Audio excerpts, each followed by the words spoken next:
this is awkward.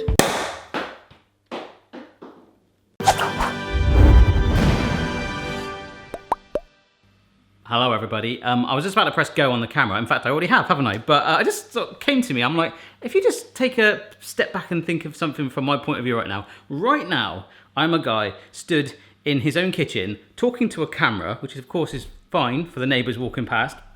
It's fine. But from your perspective, you see effectively a produced, finished video on the internet, which looks like some sort of cool thing. I don't know if you've ever been behind the scenes on a TV show. It's very, very different to seeing the actual final product. And for me, I just, press go on the camera and just see what happens. I never really looked at it like that. But yes, I am basically talking to a piece of glass like a window. Hello, window. I don't really know where I was going with that. Yes, I do actually. You might remember recently I did a video based on the sort of hacks and tricks that food stylists do in the world of food and TV to entice you to buy things, and you guys enjoyed it. In fact, there was a few comments, understandably, on food wastage, which is, a big thing in the industry and in food in general. Lots of supermarkets chuck stuff out, but I'm going to do a little bit less today. I'm going to try and reduce that down. We've got some leftovers, and I found some others. In fact, one of them is your suggestion. So we're going to do about 5 or 6 others and see how we get on to see if it entices you more than your bog standard food. This chopping board I've had for blooming ages. It's been out in my garage, and today it's probably going to end up in chopping board heaven because we're going to use it twice. In fact, by the end, it's probably going to end up with holes in it. There were so many comments and suggestions. Some of you guys were coming up with your own hacks on the last video, and I really, really liked it. But you might remember we sprayed hairspray on food to make it shiny, and that did actually work. But sometimes with strawberries, you'll get ones like that look almost perfect. They're red all over. Now, I don't mind this with certain strawberries. In fact, it was kind of hard to find ones like this time of year. You tend to get some really good ones, but you can sometimes get, you see these sort of white areas at the top? Now, for some reason, the people in TV commercial land, actually I can see that there, that bit there is a little bit of, I don't know, a bit whiter, isn't it? A bit paler. Now, the people in TV land think that you would prefer, and actually I'm looking at the little LCD screen on my camera right now, you prefer this over this. And to be honest, they do look a little bit more sweeter and redder and stuff like that.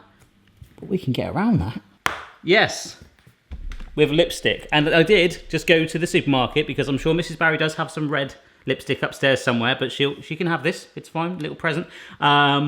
We got some red lipstick. We're going to colour in the strawberry. I am not putting this on my face. I was going to, but I do have to go out to a meeting in a minute, so I do not want to go there with lipstick on my. It's quite an important one. So here we go. We're going to basically take our strawberry. You see this? And apparently, can you see? I don't know. You probably better see better than I can right now because I'm trying to present it to you. If we go right up into that white, oh, I can see it now. There's a few chunks. That is actually, that is working. Can you see the difference there? If I roll it over, look at that between that. The problem is, look, you're getting like smudges of strawberry. No, it's not strawberry, is it? It's lipstick. Oh dear. Doing a bit of contouring. Is that what we do, ladies? I know that word. I'll tell you what. That does look way better than it did before. You can sit it alongside like that. So look, that's just another one that was similar. You see the difference? Look at the lid like that at the top. They're sneaky, aren't they? So I'm going to do another one. I'm going to pull that up again. Look at this. Straight in the top like that. Right, that difference straight away, immediately. It's crazy. I mean, I don't know, because I kind of like those white bits. I think it makes it look natural, but for that sort of unblemished, perfect, consistent look, look, that is good. I'm not gonna. That's probably one of the better ones so far. And of course, as we discovered on the last video, if we wanted to add a bit of shine to each of them, ooh, look at that. Bit of hairspray. Will that work with the lipstick? Oh my gosh. That has actually worked really, really well. Nice one. And of course, the great thing with hairspray and lipstick is it's still edible. Just joking. It's a real strawberry. I was hungry. Nice. But this chopping board, which is now stained with the juices of lipstick and hairspray, we're going to use the other side. But first of all, we need to cook a bog standard pizza. Yes, this one by Food Fellas, hashtag not spawn, bog standard pepperoni pizza. If we can pull this off, it's going to be awesome, but let's just get it cooked. To the package instructions first of all. Oh, look at it. Oh my gosh, it's all fallen off. Look, half the pepperoni's in the bag. Maybe it's one of those build-it-yourself pizza kits. But it's interesting how the pepperoni, for what we're going to do, is going to act as a little bit of a protector, if you will. That's going to take about 20 minutes in the oven to cook, and we'll come back to it. So whilst we wait, this is one suggested by you guys in the comments. It got a few likes, so I imagine that it's a known thing in some cafes that sell cake. On the last one, we took some wedges of cardboard and stuck it between a cake and frosted it in the middle to cover it and hide it. Made the cake quite plump. But oh no, apparently some people do even better than that. They simply buy a car sponge and frost that. I mean, yeah, this isn't very cake-like, so I'm going to take a very, very sharp knife.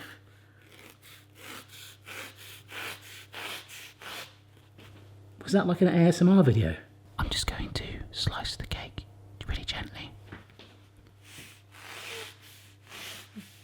Let's just go for a big square piece of cake. I can actually use this for my car. You're going to be cake. Well, I don't know about you, but it looks a bit more cakey. Okay, I've got my other lens on, so hopefully you can see the little grooves in the sponge. But this is just some frosting that I've quickly made, just a generic buttercream. So we can go really big on this and pipe it, or even go down shaving foam territory like before. But I like the idea of not going too bonkers with it, giving it a thick layer, but just trying to make it like a slice of birthday cake. But of course, no cake is complete without some sprinkles on top, like so. It's not a cake, it's just a sponge. Yeah. I mean, maybe some more buttercream, but I actually want to use it on a cake that I'm gonna eat. But I did just say birthday cake, so happy birthday to you, happy birthday to you. Yes! I like that. Thanks for the suggestion. No.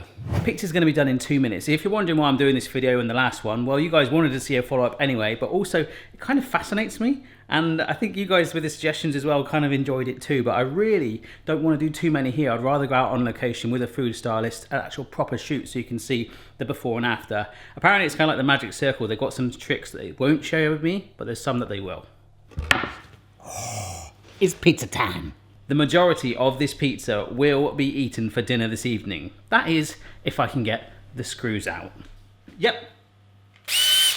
Screws.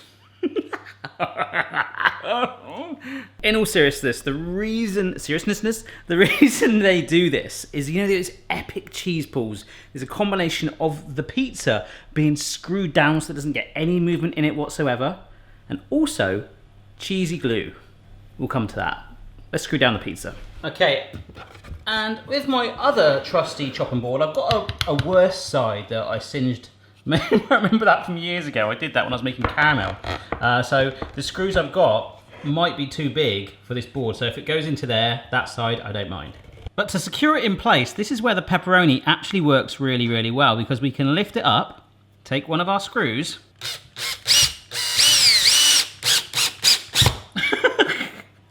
and secure the pizza down. So this doesn't want to move other than side to side, because we need to secure it the other way. I just want to double check. Oh, it's not come through.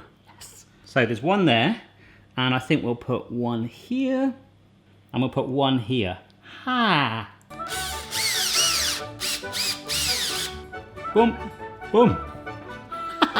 Now this does want to move. It's still moving a little bit, but there's a bit of resistance, which is what you're kind of hoping for. All right, so you can see how I've positioned the pepperoni so we can get a nice slice with 2 bits on there, and I've already cut a bit out so it lifts out really nice and easy. You see how with it being screwed in like that, it lifts up without even moving any of the pizza?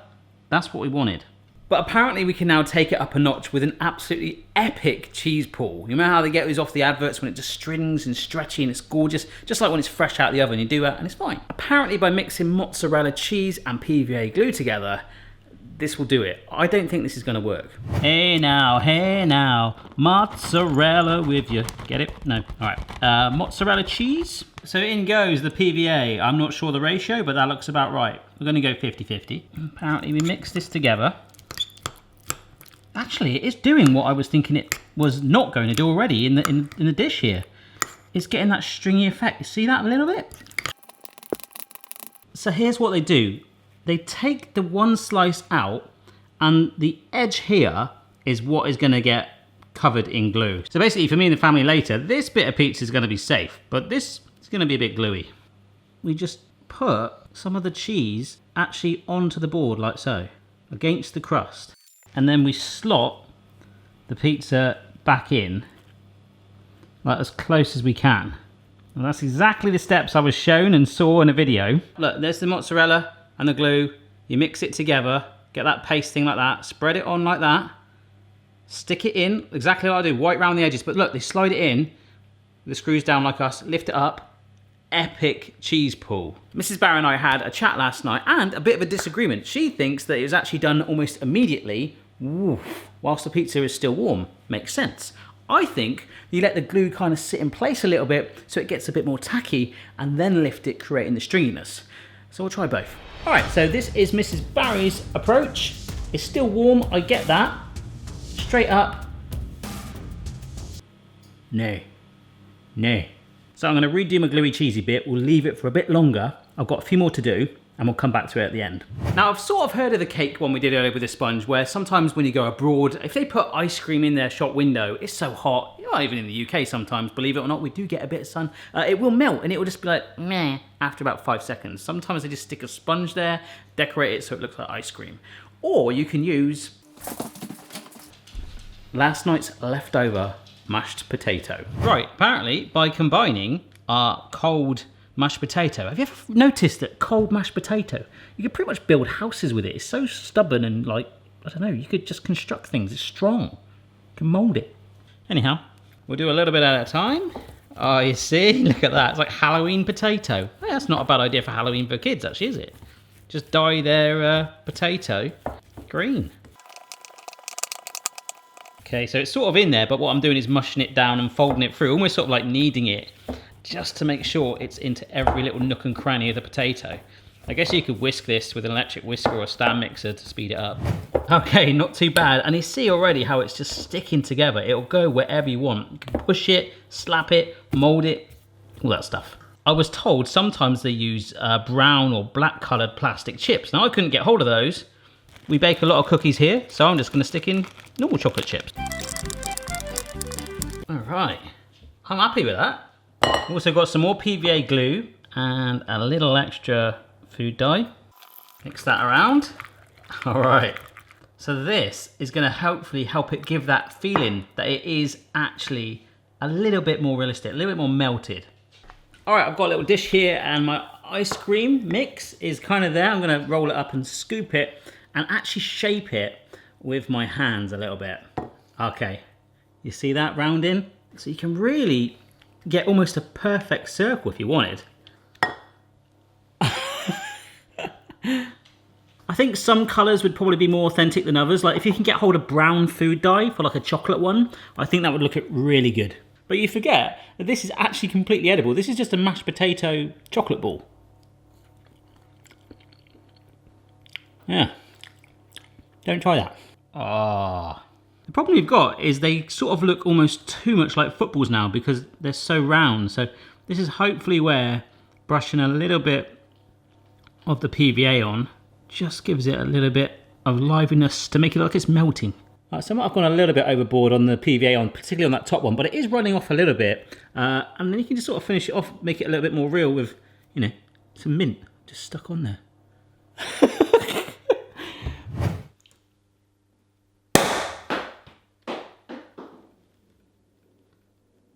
A company that's selling a fizzy drink, be that like a soft drink like Fanta or cider or, you know, champagne, something like that, they want it to sort of show the bubbles, you know, so when you first get that pour, you see the bubbles there like that? After a while, they will start to go away and they want to try and capture it at the best moment. So you can imagine they've poured it out like this and then they want to get the lighting right and move it around and play around with it and get the bubbles at the right time because pretty soon, these will go. This is the one I did first and it has considerably less bubbles, but by giving it a little mix like that, it agitates it a little bit. But it's only been a couple of minutes and they're already pretty much gone. So what they'll use is something called Alka-Seltzer. Well, there's other tablets that do similar things. You know when you plunge something in, it suddenly bubbles up. Sometimes you get these like fruity ones. They're quite good for hangovers. So what they'll do is they'll take a tablet and they'll sort of crush it up a little bit. Broke it up, and look, plunge it in like that, and you see the bubbles? I mean, that is really fizzing away there. But if I break it down into a powder with a rolling pin like this, they can just take a little bit of the powder and add it in at a time like that. You see how that's slowly coming back? Ooh. So that's how they get the fizz. That's quite cool, isn't it? Okay, so this is a chicken thigh with the bone in and skin on that I've just baked in the oven this morning. It's gone nice and golden and crispy. It smells so good. It's been sat there for 2 hours. I'm like, oh my gosh. But after the 2 hours, well, even was probably after about an hour, once it's cooled down, the skin which crisps up, which is gorgeous. I don't know if you can see that, it starts to sort of shrivel back and come away from the chicken. Now, there is a way around that food stylists use, and that is not cooking the chicken. They just paint it. That's right, apparently by using a combination of shoe polish, and this is browning sauce, which you can make with water and brown sugar, I believe. I think you just simmer it down. It's good for sort of browning gravies and things like that, adding rich colour, basically. We just stain, with the help of a flame, our chicken thigh. All right, so here is the shoe polish, and I love...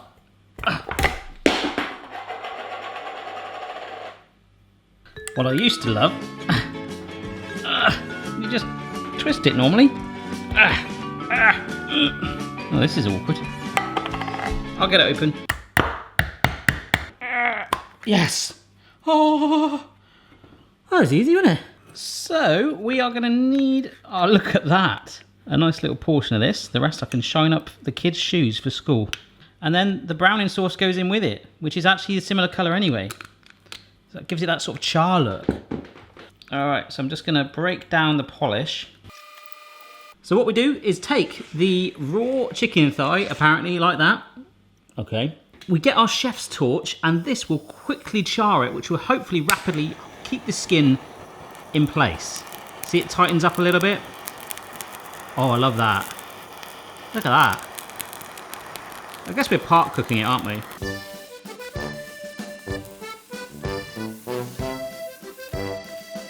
So that doesn't look that authentic to me right now. It looks a bit speckled. It looks like a fish. It smells good though. It smells charred.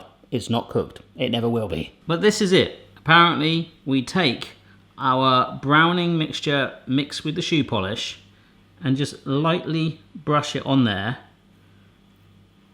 I feel like, oh no, this isn't working at all. I've totally blackened my chicken. I've gone beyond jerk chicken. What the heck is that? Well, food stylists, if you want to create a burnt chicken look, do this. That was rubbish. It's like on the adverts, they're like, this is not just any chicken. This is perfect blackened chicken with shoe polish and browning sauce. Or you can have the one that you can make yourself. I know which one I prefer. I don't know about you, but despite the boot polish on my hand potentially letting me audition for the next Mary Poppins movie, I can't get it off. I've actually really enjoyed this video. Some of the ones that I thought weren't going to work have, and some of the ones that I thought would work, like the chicken one, haven't. Pizza. Here we go then. Potentially epic cheeseburger, more likely a fail. In we go.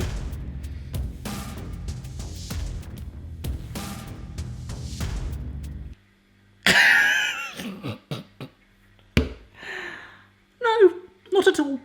Not at all. So I'm going to keep my gluey slice away from there and take the screws out of the pizza later for the kids and the family to enjoy. Don't try that one. That's a bit gutted with that. Everyone loves an epic cheese ball. If you've got an idea for any other hacks like that you want to see me try, ones that you've come up with, if you've got a better idea for a cheese ball, let me know and maybe we'll revisit this, but I will try and go to a food stylist. Cheers. What was that? What was that? I know we touched that. Cheers. Check your level, player.